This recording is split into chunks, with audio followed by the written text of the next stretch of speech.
Kuna tare da Abubakar TV channel.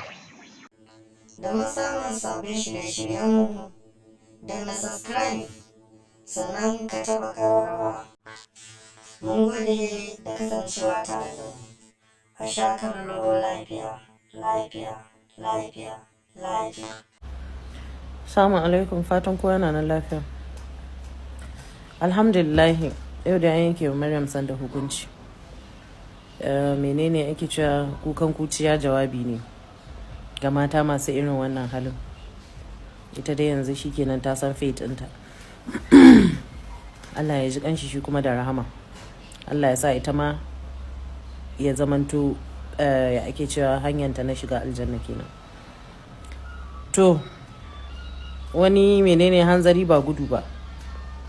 Mata masu wannan aikin ya kamata ku gane cewa yanzu an ɗauko hukunci na gaskiya da gaskiya.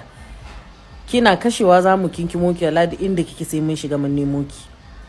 Aje a kawo ki. Wannan lauya na tabbatar ya san me yake yi tunda yayi wannan aikin. Mazan nan mu ma muna son su. Kuna kashe su ɗauki ɗaiɗai in suka kare mu da za mu yi rayuwa kenan. Yanzu ana wannan na jan cewa ta ma amalin fashi ta kashe miji. To ina kuke so mu saka mu ne? In ba ki so ki bar gidan, masu so sai su dauka. Ko makotanki ma za ki ga kahin ki motsa ki wani kila kafin ki kai gida ma ya samu mata aure. So in ba ki so ki ba sai kin kashe ba. Mu muna so.